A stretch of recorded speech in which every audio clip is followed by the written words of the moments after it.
In this lecture segment, we're going to be covering the topic of time value of money. Time value happens to be one of the fundamental concepts, and this material in this lecture will help to support a number of the modules throughout this MOOC course. So some of the learning objectives that we'll cover, we'll split this up into 3 parts. In part 1, I'm going to talk about just the very basics of time value and some of the factors that impact the time value of money. In part 2, we'll move on and start looking at some of the specific formulas, some of the specific time value formulas. And in part 2, we will focus on the formulas that involve single dollar amounts or single payments in those formulas. And then in part 3, we'll finish up with some of the time value formulas that involve multiple payments or a series of payments in determining in the formulas that we use. So first, we're going to start with just some very basics about the time value of money. And time value can be captured or summarized by the old phrase, "A dollar today is worth more than a dollar tomorrow." So why is that the case? Well, there's a number of factors that determine why a dollar today is worth more than a dollar tomorrow. The first one, and one of the most basic concepts that I think we can all understand, is referred to as inflation. Inflation just refers to the fact that the nominal cost or the cost associated with things tends to increase over time. Inflation is the reason why your grandpa will tell you about back in his day when candy bars were a nickel and gas was 30 cents a gallon. Again, it just refers to the fact that the cost of various goods and services tends to increase over time. The second reason why a dollar today is worth more than a dollar tomorrow is the opportunity cost associated with money, or the fact that all of us, if we're given a dollar today, are going to have some opportunity to invest that money and hopefully earn some positive earnings or some positive rate of interest on that investment. So if you give me the choice between giving me a dollar today or waiting and giving me that dollar a year from now, I'm always going to choose the dollar today because I can put that dollar into some sort of savings account and have more than a dollar 1 year from now. So that would make me better off than the alternative of waiting until the end of that year to get that dollar. The third factor is risk and uncertainty. All right, so none of us know what's going to happen tomorrow. Anything we decide to invest our money in today, or basically anything that happens between today and tomorrow, however many, or today and any future date, there's some level of risk associated with that. So all of us would rather have that dollar today rather than taking on the risk of that dollar just simply not being there at some point in the future. And then the final factor is just related to general human behavior and what we think we know about human behavior. And I'm going to refer to that as impatience. Okay? Every single one of us is impatient in terms of we would rather have things now rather than waiting to get the same thing at some point in the future. So again, all 4 of these factors are really what serve as the basis for the time value of money and why we say a dollar today is worth more than a dollar tomorrow. Some of the factors that impact time value, as we get into the next sections discussing some of the formulas that can be useful to us as we encounter various time value problems and some of the things we'll be talking about throughout the course. We're going to relate these to what those things actually show up as in some of those time value formulas. So the first thing I'll talk about is interest rates. So here we're going to be referring to the actual size of the interest rate itself, as well as how often interest is calculated or compounded. Both of those factors are going to affect how much more a dollar is worth today than a dollar is worth tomorrow, or how big our payment has to be on that loan to pay it off over a specific period of time, or how much money we need to save to be able to get to a specific target amount at some point in the future. So interest definitely plays a big role in our time value problems that we encounter in everyday life. The second factor is obviously time. Time is one of the words used in the time value of money phrase. So how long will you save or invest? That's going to impact how much you need to save or invest, or how much money you're going to have in the future. Over what time period you're going to pay back a loan. Okay, that's going to impact the size of our loan payments. And then finally, value enters into the time value of money. So how many dollars are we actually talking about? Are those dollars relevant today? So are we referring to, or are we concerned with what we would refer to as a present value? Or are we talking about dollar amounts that we're concerned with at some point in the future? Some type of future value in terms of the dollars associated with the time value problem or situation that we're considering. And then finally, are we dealing with a single amount of money?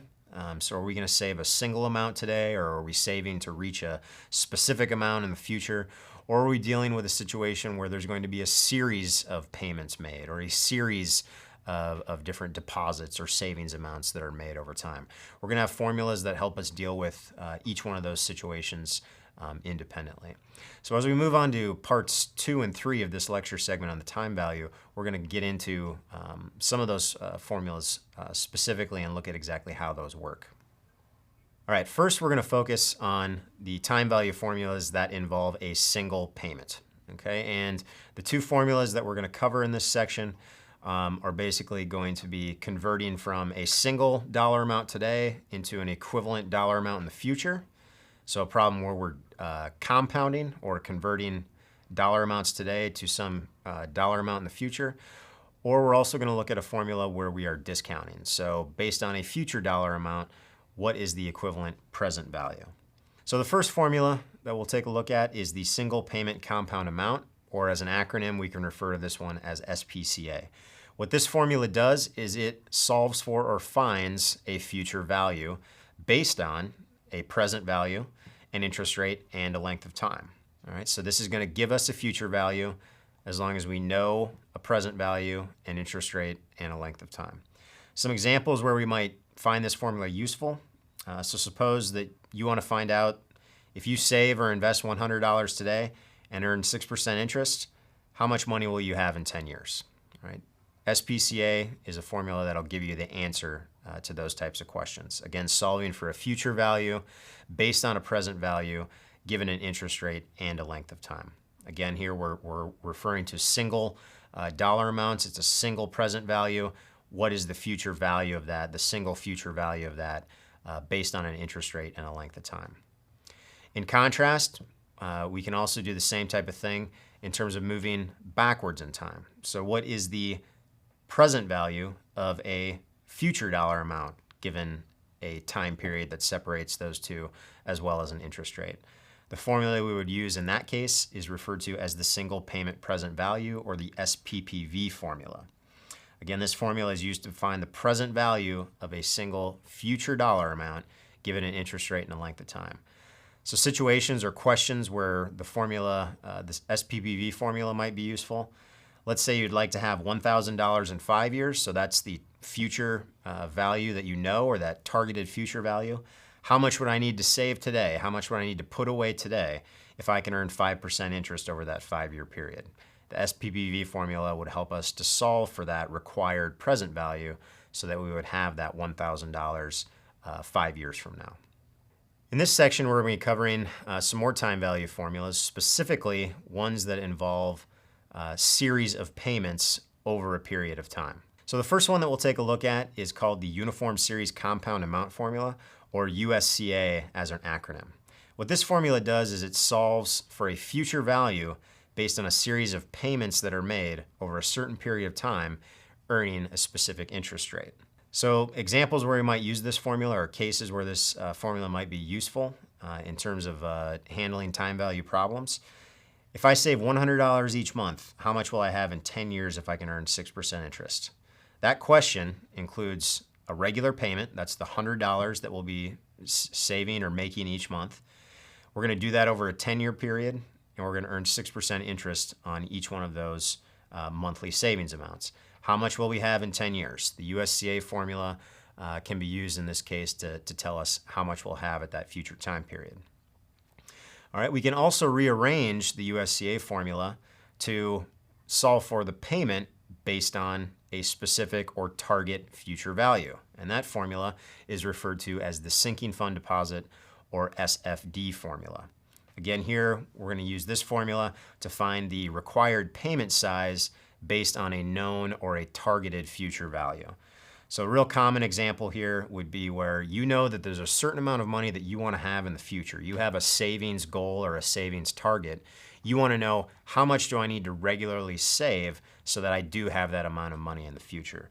So the example I have here is, if you would like to have $50,000 in 18 years to help maybe pay for a portion of your child's college costs, how much are you going to need to start saving each month today? So beginning today, how much do you need to start saving each month if you can earn 5% interest so that in 18 years you have that $50,000?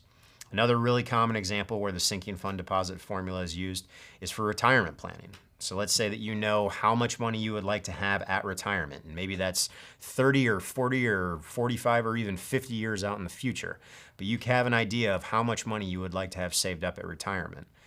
If you have an interest rate that you think you can earn on the money you're putting away for retirement, and again, the length of time between now and when you will retire, and that target future value that you'd like to have, you can enter those things in the sinking fund deposit formula to get an idea of how much you need to be saving regularly between now and the time you retire, so you actually achieve or accumulate that targeted retirement savings. Moving on to discounting formulas, or formulas that are going to find present values based on series of payments. We're going to start with the Uniform Series Present Value Formula, or USPV. This formula is going to help us find the present value, or the current value, of a series of payments that are going to be made over a certain length of time at a given interest rate. All right, so an example here where we might use the USPV formula is, let's say that you're an individual who has reached retirement age, you have a certain amount of money saved up in your retirement account, and you would like to know how long that money will last if you take out a certain amount to cover living expenses and other things each month. So to put that in a more specific example, how much do I need to have in my retirement account if I can earn 5% interest and I would like to withdraw $2,000 each month during retirement? Again, what this will do is, based on that $2,000 regular payment or withdrawal that you'll be making during retirement, the length of time that you may think you may be in retirement, and the 5% interest rate that you're assuming that you can earn, you can use the USPV formula to determine how much money is actually needed at retirement age. Finally, again, we can do some rearranging with that USPV formula, and instead of trying to find the present value, we can work and try and find the payment associated with a specific present value. So this formula is referred to as the capital recovery, or CR formula, or sometimes more commonly, it's referred to as the loan amortization formula, and there's a good reason for that. So what this is going to do is, again, find the payment that is associated with a specific present value. And one of the most common examples or situations where this formula becomes useful or is used is to calculate the payment associated with a loan. So again, that's why this is often referred to as the loan amortization formula. So for example, let's say that you're planning on borrowing $100,000 on a home mortgage. You're going to pay that off over a 30-year term, and the interest rate on that loan is 6%. You could use that information along with the loan amortization formula to find what the monthly payment is for that loan contract. So how much would you need to pay each month on that $100,000 loan if you're being charged 6%, so that you'd have that loan paid off over that 30-year term? So this is the formula that's used by your lender to determine the loan amortization schedule on any loan contracts you use. How much you're borrowing, the interest rate, and the term length will be used with this formula to determine what your minimum regular payment will be on that loan contract.